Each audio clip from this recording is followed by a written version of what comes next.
Hi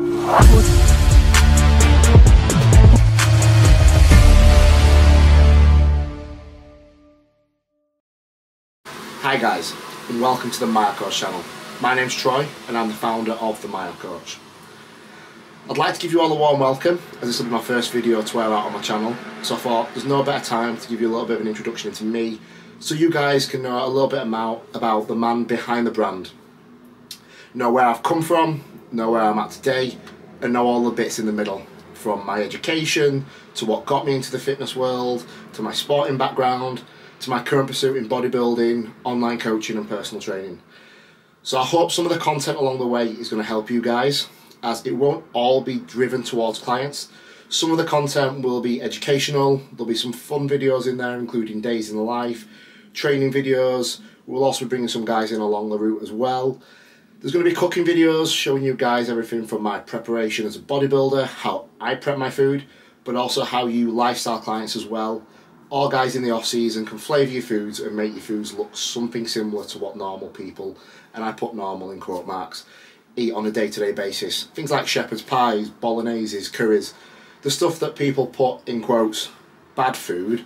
How can we make them healthy using real food, macro track, calorie track, and make sure that they still hit our goals. So I hope you guys enjoy this journey, and I hope there's some good content along the way. So let's get started. So the first journey I want to take you on, guys, I want to go back to my beginning, where this all started. Where did the fitness love come from? So for me, rugby was something that I was brought up around. I was taken to my first rugby session when I was 4 years old. So my auntie took me down to the local rugby union team, and I started playing rugby from that age. I was always still the fat kid. So I was the fat kid that couldn't keep up with the guys that were running circles around me. I was fat at school, I got bullied for the way I looked. I was always the last one in PE to finish the cross countries, and I hated that. And all I ever wanted to do was play rugby league. And I was always told I was too unfit, I wasn't fast enough to be able to play the sport. So that put me a drive into, right, I need to get fit, I need to lose this body fat, and I need to do something about it. That's where it all began.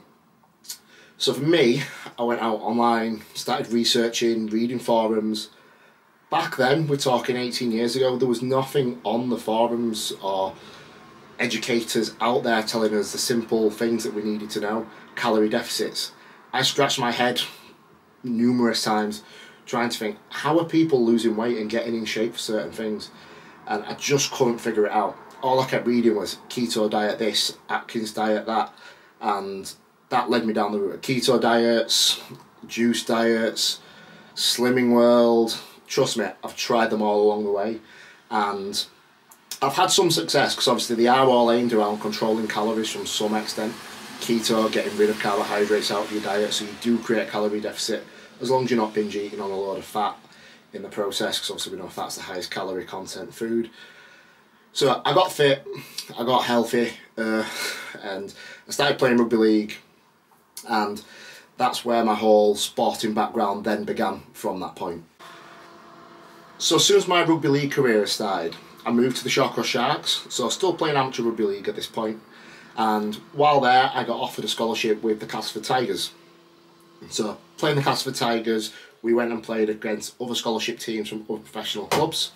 But this was my first insight into having a full background team of strength conditioning coaches, nutritionists, physiotherapists, wrestling teams, things like that came in that taught us all the aspects that we needed to be the best on the pitch. The best nutrition, the best training. That was also where my love for the gym was born. And from Castleford Tigers, I played the scholarship level. I then got injured at the end of that season, and I had a knee injury. My knee went backwards, so for any of you that think about it, try not to. And that put me out for 18 months. Obviously, useless to a professional side at this point. I got dropped, and went and had to sort my own recovery out from that point on. From that point, I went back to playing amateur rugby league when I got back, so I returned to the Castleford Tigers. I had a little stint at Driglington as well. God, I can't get my words out. But I'm going to keep this raw for you guys, so if there's any mistakes, they'll still probably be in there. From Driglington, I went back to Shawcross Sharks due to the team folding as well, because when I left, a lot of it had signed over to the academy level. I went back to Shawcross and also playing at my college level as well. So I played for Wakefield College, I got into the Yorkshire team in the student level, and I also went on to the England student team as well. While doing that, I went and played for Yorkshire with Bala, so I also played Bala on their tour in the Ukraine as well. So I played the equivalent of the GB Olympic team level, which is what Bala is. Obviously there's no Olympic team in rugby league, but that would be the equivalent, so amateur, international. From that point I came back and I got offered a place with Sheffield Eagles, so I went on to play with those before moving on to Featherstone Rovers, and then again I then moved over to Keighley Cougars while also playing university grade rugby league as well, which I also went on to play for Yorkshire and have some reps there also. I finished my career up with Keighley Cougars just due to the fact that my master's degree was taking up so much time. I was working behind a bar just to make money for rent, and also working as a PT, as well as working as a strength and conditioning coach back at the Castleford Tigers as well, which I will touch on a little bit in a second for you guys when I get into my educational and working background. But that was my rugby career and I loved every second of it, don't get me wrong. And the fact I hung my boots up doesn't mean I don't still love the sport. It just means that I knew I loved something else more, and I moved on, and that was gym, and that's how I got into bodybuilding. So we spoke about my rugby, my past sport and career really, and then let's talk about my education. So I spoke about playing rugby league at Wakefield College. That was part of performance and excellence, so essentially we played and lived as professional athletes, but also learned everything behind performance as well, from anatomy to nutrition, small bit into early biomechanics there as well, and massage therapy, everything that every athlete would go through, but to a college level. From that point I went on to do my university undergrad degree, so I went and did strength conditioning on that one. Again, learning more deeper level into anatomy, physiology, biomechanics, nutrition. Again, everything that you'd need to know about strength conditioning and how to prepare an athlete for performance, how to train them correctly. From there, I then went on to do my master's degree, again in strength conditioning, getting a big focus into biomechanics and how we can prepare athletes, basically with specificity for the actual outcome that we need to come. So if you're preparing a rugby player that lunges and squats a lot, we want the training to be focused around that. And that's where specificity and basically my love for learning biomechanics and how a machine moves and moment arms and resistance arms, getting nerdy into machines, which we see these days with a lot of the prime equipment, just a lot of people don't understand how to use them. So I will be airing a video on that at some point so you guys can understand how to use the kit and why it's heavier at certain points, lighter at certain points, and we can go into a little bit more depth in a future video. So we've spoken about my rugby career, we spoke about my childhood, we spoke about my educational background from basically school all the way through to university. But since the age of 10, when I first really got into reading stuff, that's when my research began. So I was reading into how to lose fat, nutrition, training, the best ways of doing things, and that's never stopped. I've always been doing my own reading, looking into stuff further, listening to educators, and these days there's a plethora of different educators out there that we can all look for to get advice, make sure we're doing the right things. So I'm always listening, always trying to learn, and then I can use that stuff for myself, trial it out, and also use that with clients as well. Learning from my mentors, my coaches, the guys behind me. That way we can all progress. They're progressing, I'm progressing, my clients are progressing. Everyone is learning from each other. So over the years, I've always had guys coming to me in the gym asking how have I got bigger, how have I lost body fat, and I've been helping guys over so many years. And once I got into the bodybuilding world, I had a lot of bodybuilding guys coming up and asking me, how have you got so lean? How have you got glutes like that? How have you built quads like that?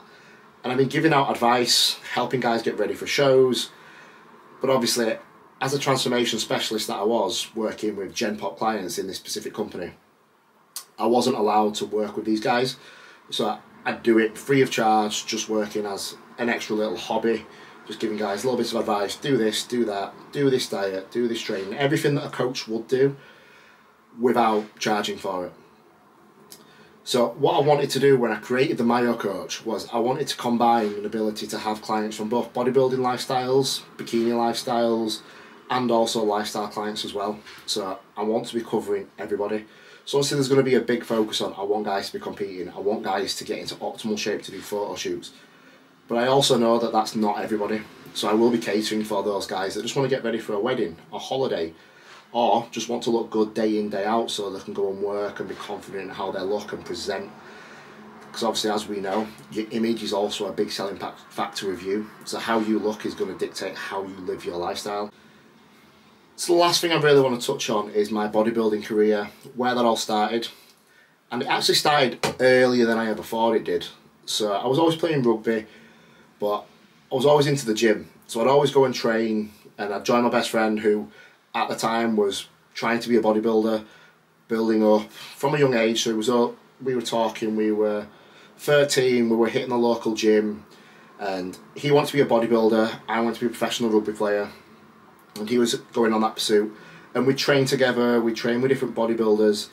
So we're talking old school bodybuilders around the Leeds area, and we'd be picking up different ways of doing things, different ways of training, different ways of eating. And I'm still there wanting to lose body fat and trying to get fitter at what I'm doing, get stronger. So I started doing a lot of the bodybuilding side training then. As time went on, I still never saw myself as good enough to be stood on a stage, but I'd got addicted to the lifestyle of going to the gym, doing cardio, eating a specific way. Regardless of whether I was eating too much or too little, I was in the habit of having regular meals, doing my cardio in the morning, making sure my steps were done, training hard, doing specific amounts of volume, trying to progress myself using progressive overload. And that all started probably from the age of 13 really. Onwards from that, I then got into, when I dropped the rugby, I then carried on training and just lived that lifestyle, just trying to make myself look better, get ready for photo shoots. Wanting to live that lifestyle of a bodybuilder and living that lifestyle but never getting on stage. So it wasn't until I was in the private boutique PT transformation studio that one of my colleagues eventually talked me into, I'm doing a show, will you do the show with me? I'm like, oohing and ahhing, and eventually, I was like, yeah, you know what, I'll do it. So I prepped, dieted all the way in, still doing the same lifestyle that I always did, just obviously pulling my calories a lot lower than I ever had to get into a new level of condition. From that point, I then went on to basically be 2 weeks out, and COVID hit, so that never happened. And from that point I then went through COVID, got out of COVID, and then I signed up with Jamie DeRigo. I was like, I'm doing this properly. So we prepped, we got ready for a show, we went to my first show, and I won. I remember standing backstage and thinking, I'm not good enough to be here. And to go out there and win, it actually gave me a sight of, I'm actually good at this. And this could be something that I could get into, and I really enjoy the lifestyle of it. Regardless of whether I enjoyed the stage, I absolutely loved being out and training and doing every little bit that way. So it wasn't much of a change, it just meant digging that little bit deeper and working that little bit harder. From that show, I then went on to British finals, and right before that, I messaged Jamie and I was like, I'm doing this, I'm in for the long haul. Let's sign up for another year. Let's keep going, let's do another season, let's do an off season and see where I lie. And I remember speaking to my partner at the time and going, if I do well this year, and if I do feel like I belong in this sport, I'll keep going at it. If I don't feel like the off season's improved me enough, then I won't. So we went to the shows, I did 6 in total, and we came out with a lot of first places, a couple of second places, an overall and a 3rd in Britain, while also winning my class at the British finals as well. So from that point, I turned around and I couldn't leave this behind. So now my pursuit is to try and get a pro card with the IFBB. So I'm taking a long off season, signed up again for another year with Jamie, and we'll continue to work behind the scenes, just trying to get a more symmetrical physique that matches my lower body. because all of my judges' feedback have always been quality quads, glutes are really good. Obviously that's where the glute man came from, but the upper body just doesn't match. So if I can match my upper body to my lower, I'll be in a very good standing for that. And my condition is always there, so I always work and I always make sure that I bring that condition. Probably due to being a fat kid, I will outwork myself till I am in condition. So that's my story into my bodybuilding. I've also helped other guys behind the scenes as well. A lot of them guys will be getting aired in terms of advertisement as well. I've got a couple of shows coming up with some guys as well. So all of that will be aired across my YouTube in the coming future. So we will be doing some days in the life at show days, how we prepare, things like helping with tan, peak weeks. Obviously no peak week should be pre-planned. We do it on the view of how somebody looks, but you will also see me overlooking something, the changes that we make and where we go from there. And just generally the whole show day in general. You'll see that with me as a coach. You'll also see my next journey into my next show as well. Also with some off-season footage in there for you, with some different people jumping in some training sessions, maybe some Q&As, and see where things go. But I'm trying to bring you guys a whole different variety of content, so it keeps you guys consumed with my channel. You guys want to watch my videos.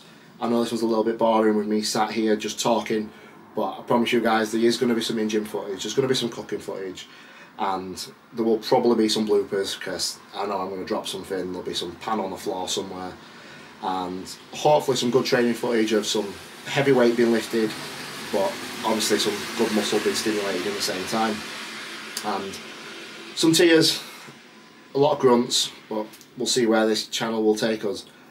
But I'd just like to say thank you guys for listening.